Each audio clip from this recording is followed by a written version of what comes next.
Welcome back to the channel, peeps. And as you can see, I'm on Mission Impossible bikes, the Speed Triple. God, bloody hell, what a time to have a bit of a burp or a hiccup. What was all that about? Oh dear. Right, got me notes. I want to have not a moan as such, but just get your thoughts. And with that being said, roll the intro.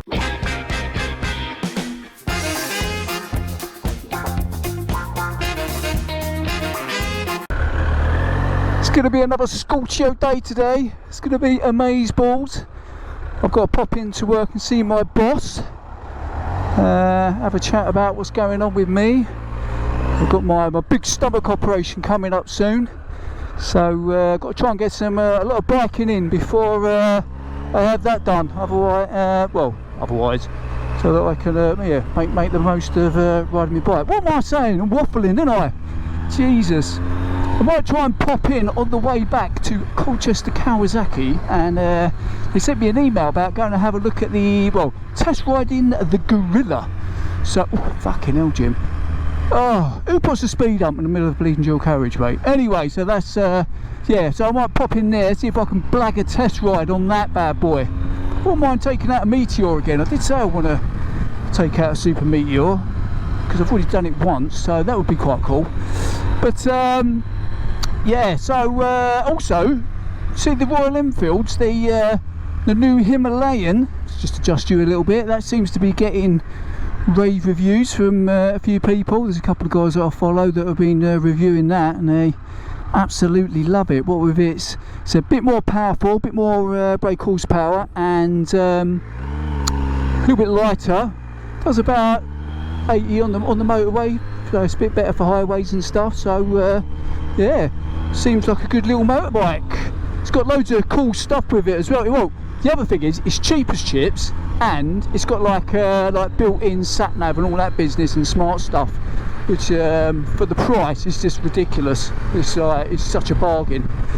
So what I wanted to talk about was, I just want to get your feelings about it. And the thought is, obviously we had our elections here, and we've got an absolute buffoon of a Prime Minister who's been voted in because hardly anyone voted, and calling him two-tier Kia Steamer at the minute, Starmer, fucking hell, can't even say his name. And he's an absolute clown.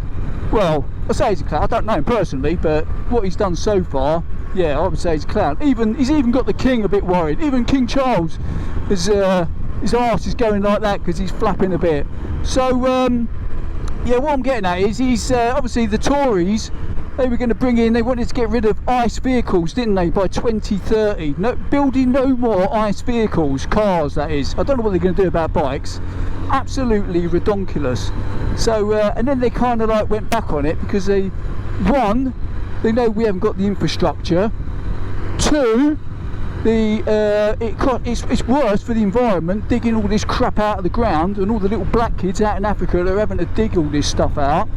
And it's destroying the car industry, especially the second hand, because most of the big manufacturers are just like, no, the batteries on these things, the technology and everything, and it's ridiculous. So, with that being said, what's he done? He wants to bring it back, doesn't he? What an absolute muppet! He's going to bring back the banning ICE vehicles for 2030. What is all that about? Let's check this fella out. Brand new. Oh, Harley, old guy. So yeah, I just can't understand it, and it cracks me up because the state of the UK roads at the minute are absolutely mental, right? And he's on about giving 1.5 billion. Let me get this right. So, well, he's going to take 1.5 billion of our taxpayers' money and put it into where is it? Electric cars, and it's called gigafactories. And I think these gigafactories are owned by Tata, who own Jaguar. So basically we're giving 1.5 billion to the Indians so that we can build electric vehicles that no one wants because they're just absolute crap. They don't have the range, the batteries cost more than the cars, and yeah, they're just a waste of money, and they're heavier, so they do even more damage to the road. Absolutely bonkers. So yeah, there's that. However, on a plus note, they did say they're going to spend 320 million, I should say, fixing potholes. So I think that worked out about 64 million a year fixing potholes. It's just like, yeah mate, well, you need to pull your finger out and get that done a bit sooner rather than later. But yeah, I just can't fathom it. It's just absolutely mental. It's the way the world is at the minute. I just think Labour, they're just the World Economic Forum have got their greasy little mitts on them, haven't they? And they're the guys that are pulling the strings behind the scenes. Oh, what is going on here? Blading roadworks. Oh, I'll tell you what, my Waze app lately has been proper seeing me off. It really has. Sending me absolutely bonkers routes. It's doing my nutting. Let's go this way. Come on, mate. Oh, he's going right round. Why was he fannying around? Yeah, so yeah, some crazy shit going on. There's lots of bad stuff going on, especially when you consider you've got all these other countries that are just not playing ball, and then there's us. It's like all the DEI stuff that's going on. It's just absolutely seeing ourselves off. It's just mental. I'm guessing it'll all change when Trump gets back in. We'll see though. Be interesting to see how long two-tier Keir Starmer survives as well. Absolutely mental. So yeah, that's where I'm off to. Yeah, that's my little bit of a rant, of a bit of a moan over and done with. Don't like to talk politics. It's all a load of bald BS, isn't it? At the end of the day, it's all set up. What's the word? Stage set up. I don't know. Anyway, see you guys in a minute when we get to Colchester KAWASAKI. I was about to have a bit of a moan then because I thought it was more roadworks, but it ain't. It's a dustman. They're doing their job. You gotta love a dustman. They do an amazing job, don't they? I'm not gonna lie to you, getting anywhere in the UK is just absolutely epic. This is the A12 North. Oh, I knew this would be here, but Jesus, it's absolutely bonkers. Ah, Waze says estimated time in traffic 8 minutes. I don't think so. And what is Tesla man doing? Get yourself over, dickhead. Bloody hell, what's going on up here? What is all that about? That's got to be coming off the farmer's fields, isn't it? Either that or someone's had a major engine blowout. Oof.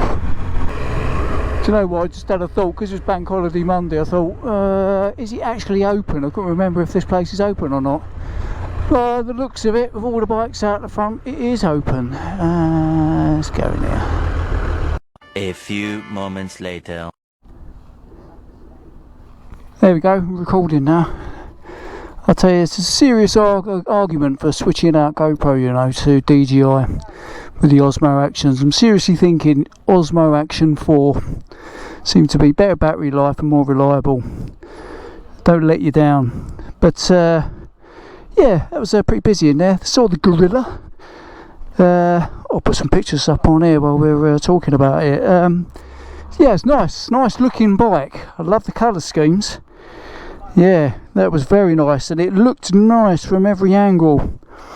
Very, very, very nice. Had build work.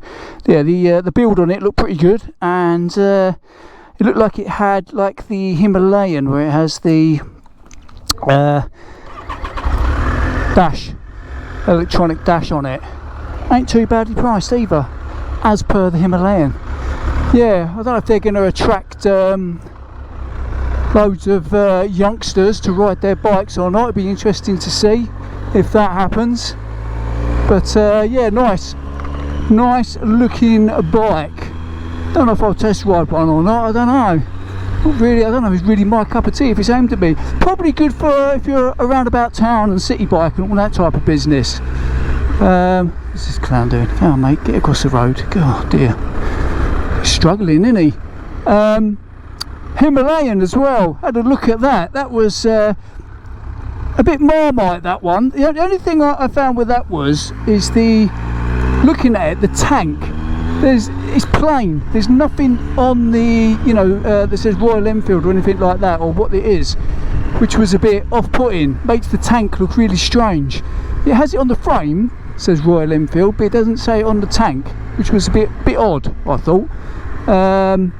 Again, another good bike for the price. It comes in different price categories depending on if you want tubeless tyres or whatever tyres, and what spec you want to have on it. So yeah, that was interesting. It's bigger than what I thought as well. By all accounts, people that have test rode it long term love it, so it's really good, especially for an adventure bike. It is like a true adventure bike. You take it off-roading and do whatever it is you want to do on it. So yeah, I was quite impressed with that. Yeah, as for yeah, test riding one, I don't know. I mean, maybe I should take one out for the channel. I don't know, take one for the team. But yeah. So with that being said, I'm starting to waffle, I'm going to probably end this video here, because guess what, I'm stuck in traffic. So like I always say, if you like the videos, give us a thumbs up. If you haven't already subscribed, smash that red subscribe button. And if you are a subscriber, hit the notification bell. That way every time this idiot uploads a video, you will get notified. And that, my friends, is a Jim Diesel out.